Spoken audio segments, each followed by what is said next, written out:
Hey everybody, this is Tracy here for another edition of A View from Tracy's Point, and we are here to recap Real Housewives of Atlanta Season 10, Episode 18, which was titled Nightmare on Peachtree Street.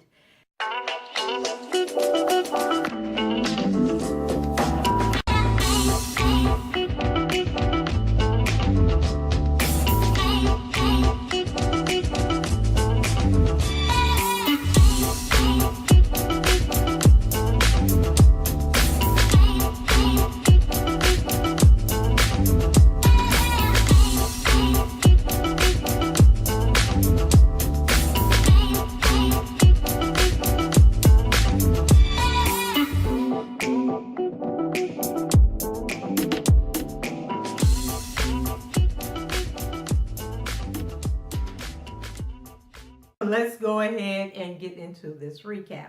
So the show opens up with Portia, and she's at her other job, her day job, which is Dish Atlanta, and they have Vivica Fox on the show, and they're interviewing her about the play Two Can Play That Game, which we all know that Portia is starring in as Connie, and so Vivica pretty much gives Portia her props and says that she's doing good, and the show is actually opening in Atlanta, and so that's why they have Vivica on.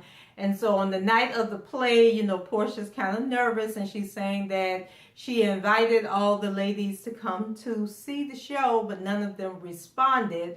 But we see in the audience that Cynthia and Kenya are there. So in her confessional, Kenya is trying to crack jokes, and we know that she is not really good at it, even though she loves to pat herself on the back for the jokes that she tells. And as a matter of fact, she was on Watch What Happens Live with Michael Rappaport, and I don't know what he does. I don't know if he's an actor or a comedian or what his claim to fame is, but I've seen him on Watch What Happens Live before, and he's a big Housewives fan. He loves Real Housewives of Atlanta, but he's not particularly a fan of Kenya, and neither am I. So if you are a Kenya fan, you're probably gonna get in your feelings right now. But basically, Twitter was going in saying that because he was a white man, he doesn't have the right to be cracking jokes on Kenya, throwing shade at Kenya. But I'm like, shade is shade. It doesn't matter what color of your skin, what color skin you have. And so he was talking about Kenya always be ashy. Well, if you're ashy, you're ashy. I mean, is a white person not supposed to be able to say that you ashy? But nevertheless, Kenya on the episode, I think Kenya is very annoying. And on the episode, she was extra annoying because what Kenya does, what she calls doing the dozens and throwing shade, is really her being loud and obnoxious and trying to overtalk and outtalk the person who's coming for her. And to me, that's not throwing shade. That's just showing how childish and immature you are. And so, Kenya, I wasn't feeling you on Watch What Happens Live, and I really wasn't feeling you on this episode because we haven't seen you in the last 3 or 4 episodes. And I know for myself, I didn't miss you, and I've seen other people on social media say they didn't miss you either. But anyway, like I said, she was throwing shade, about Vivica, about Kenya. I guess there's some rift between Kenya and Vivica Fox. So she was trying to say that, Vivica hasn't grown because she's still trying to play the same role that she played 20 years ago, whatever. But after the show, she does come to the dressing room, and her and Cynthia are skinning and grinning and telling Portia, that she did a good job. Portia is happy that they showed up, but she was more upset that Sheree was a no-show and that she hadn't heard from her. And so Portia says that at the end of the day, she's grateful that her family was there, and regardless of what the girls do, that family comes first, and they will always mean the most to her. We move over to Candy. So Candy and Eva have a play date with Ace and Eva's daughter, who she said is 3 years old. And it's Halloween time, and they are at a pumpkin patch, which those are a lot of fun if you're into Halloween and carving pumpkins and stuff. The kids seem to get a kick out of it. So Eva lets Candy know that she wants to do a well, actually, she tells Candy that her birthday is the day before Halloween, and she usually throws a big party for her birthday. But now that she's in Atlanta, she doesn't really know anybody. And so the two of them, get to talking, and Candy's telling her, how the ladies in the group, they love to dress up and do these themed parties, and she's sure that they can pull enough people together to let Eva have her birthday party. So they decide that it's going to be a birthday Halloween costume birthday party slash I'm here in Atlanta, like a meet and greet, so people from Atlanta can get to know Miss Eva.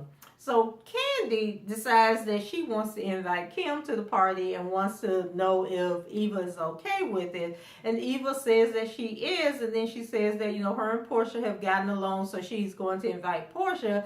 And Candy seems like she had attitude. They're saying, but Candy, it's not your party, it's Eva's party. So why are you trying to say that it's okay for Kim to come, who is beefing with Nene and causing all kind of drama, but then you gonna say Portia can't come? Like, Candy, whatever. I mean, I hope that this is the last we hear about the Candy and Portia drama after this season is officially over, because when y'all come back next year, I need y'all to have some storylines, because what y'all doing right now just ain't working for your girl.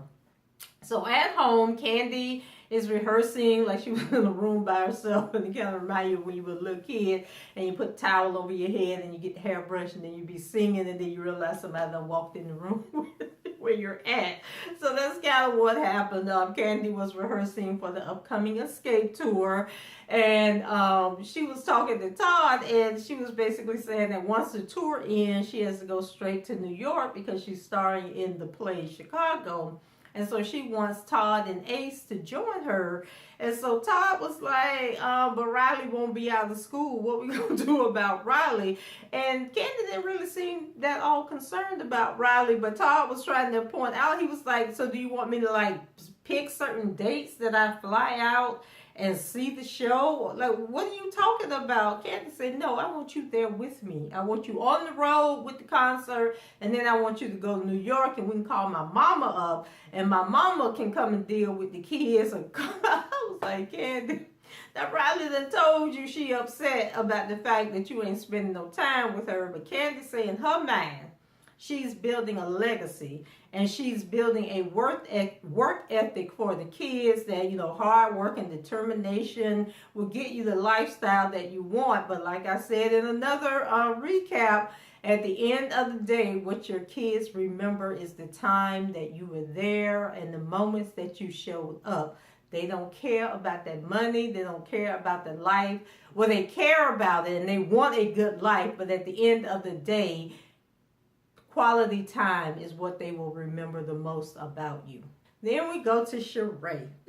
So Sheree done finally finished that basement, y'all, and I am still confused as to whether or not Sheree is still in her house or not, because the blogs are talking and they're saying that Sheree's house is not livable, or maybe it wasn't livable last summer, but she done fixed the situation with the mold and all that. But I don't know what's going on with Sheree and this house. But anyway, she had then finished up that basement, and then the Michael Rappaport guy, when he was on Watch What Happens Live, talking about the attention is in the details, and he points out that there's a cover missing over one of the electrical outlets, and I had to laugh because straight ahead from me on the opposite side of my room, I have a light switch that doesn't have a cover plate on it. So now I feel like I need to go to the Home Depot and get a cover plate for that light switch, because people probably coming to my house talk about why she ain't got no cover plate on that light switch after all these years. So anyway, the basement was very nice. The decor was nice, and I guess she invited the girls over to do like a reveal, but only Candy and Cynthia. I think only Candy and Cynthia showed up. So they're down there, and Candy. So when Candy arrived, she's got jokes and telling Sheree, you don't even have a doormat at your front door. So why did you let them dog Portia out in Barcelona about the whole doormat being too small? And so they laugh about it. And then Candy and Sheree, they are down in the basement doing the reveal, and Cynthia says that she really likes the artwork and she wouldn't have it down in the basement. She would like have it up in her living room so people could see it. Then Sheree is going on and on and on about how much money she spent, to decorate this basement. And so I'm sitting there saying, Sheree, where you getting this money from? And then you're dating a man that's in jail for embezzlement. Like, what's going on? You about to set yourself up like what's the folks on Real Housewives of New Jersey, Joe and oh my God, where the wife went to jail, Joe and Teresa, when Teresa had to go do her bid and now Joe doing his bid. You gonna mess around. Tyrone time is gonna be extended and you're gonna be in the prison next to him, wherever the women's prison is in Atlanta. So anyway, Candy was like, let me clean this up for you, girl. So then Candy threw in like, oh, girl, you must have sold a whole bunch of books to have afforded to do all this. And I had totally forgot that Sheree had wrote that book. I can't even remember the name of the book. But anyway, Sheree did write a book. Not sure how the book did. But, people be making a whole bunch of money because I have a friend who, well, you guys know I'm a writer, and so I have a writer friend here in St. Petersburg, and she was saying that she was having tax trouble, and she owed the IRS a bunch of money, and I was like, well, what do you owe the IRS a bunch of money for? And she said that she's made, now this is a self-published independent author, and she said that she has made like over $600,000 on ebook sales alone. So even though Nielsen and all of that keep up with physical book sales and books that are sold out of department stores and that type of thing, not department stores, sold out of bookstores and then like your Amazons and Targets and other places that sell books, they don't really keep up with like the ebook sales. And then you could have your ebooks on multiple platforms. You could sell them off your own website. Like with me, I'm an independent author, but I can order books and sell books, on my own off of my website that aren't really kept up in the records when it comes to rating book sales. So Sheree very well could have made a whole bunch of money off that book just on ebook sales alone. Now, I don't know if she went out on a book tour or anything with the physical hard copy book, but she could have made a lot of money on ebook sales. So then Sheree, she had some bones she need to throw out there on the table. So she tells them that she talked to Shamia, and that Shamia told her that Portia said that she shouldn't, that after Portia left Barcelona, that Portia said that Shamia shouldn't trust the other women and to be careful. And I was sitting up thinking, like, why would Shamia tell Sheree that? Like, what kind of friend are you that you would go back and repeat that information? And so Sheree says that she is done with Portia because she tried to be there and support Portia. And she asked that, because I think somebody asked, well, Kim and Portia are getting along real well. And then she tells them that Kim really doesn't like Portia, that she only pretended to be friends with Portia because Portia was her friend.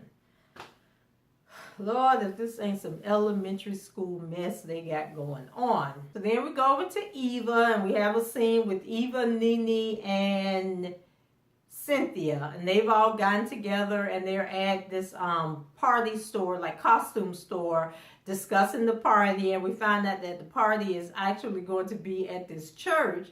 And so they was looking at her like, we're going to have a Halloween party at the church. So Eva tell them that the church has been decommissioned. And they were like, well, what does that mean? And so she said basically they don't have services there. So they rent out this church, but the ladies are not sure that this is a good idea. But Cynthia did find it upon herself to tell them that Kim would be there, and Candy doesn't think that Kim is a racist. So now you carrying bones, Cynthia. So Eva says that she don't care who come to the party. She just don't want them to destroy her party, that she wants to have a good time, make a good impression. Her man running for mayor. Y'all don't get in here acting the monkey and acting the fool. That's all I'm worried about. So then Nene says that she is going to put Portia before the group like a tribunal. And tell Portia to apologize and do like an apology ceremony so she can apologize to everybody in the group. And I'm thinking, Nene, no, like, no, don't do that. Don't do that. Eva didn't think that was going to be a good idea. I didn't think it was a good idea. And as we found out, it really was not a good idea. So it's the night of the party. And let me get these costumes right. So Candy showed up as I don't really know who Candy was. Was she the bride of Frankenstein, the bride of Chucky? Like, I had seen the image before, but I don't know what movie it was from. Maybe it was the bride of Chucky. That's what I'm going with. So Todd was Run DMC. Cynthia came as the real 50 Cents. She was pretty good at it. And she also brought Noelle and Will, because you guys remember in the episode I didn't recap, Noelle said it was time for her to meet Will. So then Kenya came in all black with some angel wings. So I guess she was supposed to have been like the black Victoria's Secrets model, but she took the black to the extreme. Sheree and Eva were both Cleopatra, but Sheree's Cleopatra was black, which I thought Sheree looked nice, but they were kind of like saying that she was off a little bit, that it wasn't a good costume. And Eva's Cleopatra was more like the real Cleopatra. It was a white gown and everything, and she had like the mushroom style wig on.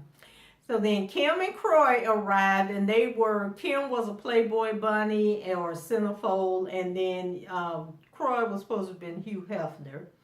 Marlo, I didn't know what Marlo was supposed to be, but then I think the Michael Rappaport guy said that she was the character from the movie Baps. Y'all remember that movie?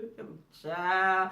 So then I got to thinking, I think that was Baps, but I can't remember what they said about it on Watch What Happens Live, but I was glad to know exactly what it is she was supposed to be.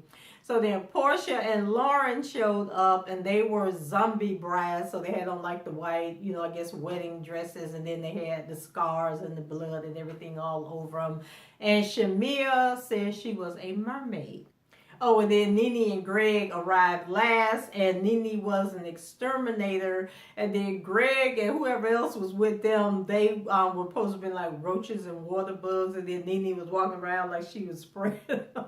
I was like, all righty then. So Kim, of course, she had something to say and was frowning all up, and I don't know what's going on with Kim's face, but girl, get it together. So Sheree, she's still delivering the bones, so she gets Marlo off to the side and tells Marlo that Portia told Shamia not to trust the ladies, and so blah, blah, blah, blah, blah. So then Kim, she was bothered by Nene's costume, and she was really the only one that had something negative to say. And then I already told you guys that they weren't impressed with Sheree's costume. They didn't like it. And then they had a psychic there, and the psychic tells Cynthia that whoever she's dating really isn't for her, but the person isn't going anywhere. So Cynthia might as well make the best of a kind of iffy situation. And Cynthia was like, oh, I know exactly who you're talking about. So Cynthia gonna hold on to Will for a little while longer. So then we have a scene where Sheree confronts Portia, but Portia is more concerned with how a personal text message that she sent to Shamia got to Sheree. And we trying to figure that out also, like, Shamia, are you Portia's friend or not? Like, why would you go to Sheree, somebody you're not even close with, and reveal to her something that Portia sent to you? So then Candy walks up as they're talking, but the conversation isn't going anywhere. And, Candy was basically like, y'all don't mess up this girl party. So then Lauren, she was being all boisterous and everything and trying to talk to Sheree. And then Kim got involved, and they were kind of like going back and forth. But Candy kind of like walked away. And I think when Candy walked away, then Shamia went to walk away. And that conversation really didn't go anywhere. And so then Sheree said that Portia really doesn't know what it means to be a friend, which is odd coming from the bone collector, because Sheree, you ain't nobody friend, because all you do is get the tea and go and spill it. So I don't know. And then Portia, I'm sure when Portia sent that text to Shamia, she didn't call people out, and she was speaking in general terms and probably wasn't talking about Well, she could have been talking about Sheree because she knows Sheree Two-Face, so I don't know. But Portia says she wasn't there for it. She was there to have a good time at the party. So then Nene pulls Portia to the side to try to talk to her about apologizing to the women. Then here comes Marlo being messy and pretending like, she was going to be the bigger person and apologize to Portia and tell Portia, basically they were both throwing shade at each other and they had been drinking or whatever, and that it really wasn't that big deal, but it was just the spirit in which she came from it. Came for Portia, and Portia wasn't having it, so Portia turns around and walk away. Then Marlo starts following Portia. I'm just like, oh my God, y'all are so trifling. So Portia said she was just going to walk around the party and let Marlo look like a fool chasing behind her. But then Nene got Marlo and told Marlo, please stop. This is not the time nor the place. Don't do this. Let's just cut it out. So then Portia and Nene go off to the side, and Portia is basically saying she tired. Like, this is just so ridiculous that she got to be arguing with everybody in the group about stuff that has nothing to do with them. Like, they just making up reasons to come at her. So Nene tell her about doing the little apology session, but Portia says she ain't about to have no town hall meeting with them bitchs. And I'm like, I am with you, Portia, because that is the dumbest idea. And Nene, please let it go, because Portia don't owe y'all no apology. Portia done apologized to Candy 100 times. Candy say the apology ain't good enough. Let's move on. And then they had a contest for the best costume, and Cynthia won for her 50 Cent costume, and that was pretty much it. I think they did some, rolling on about where everybody's at in their life. I think Cynthia is still, Cynthia turned 51, so she can no longer do the 50 cents thing. She had to let that go. She's still dating Will. It's been 9 months. I think they said Nene is back on tour doing the comedy shows, and that's pretty much all I remember. Sheree still waiting on Tyrone to get out of jail, and Kenya claims she thinks she's pregnant, and Marlo, we don't know what Marlo doing. Yeah, that's about it. It wasn't that good. The whole season wasn't that good, and I just hope when they come back next year, maybe we got some new faces, some new storylines, some new something. But if they continue on the path that they're on right now, I don't see Real Housewives of Atlanta being around that much longer. So guys, that's it for me. Leave your comments below. Let me know what you think about the season finale. Are you ready for the reunion?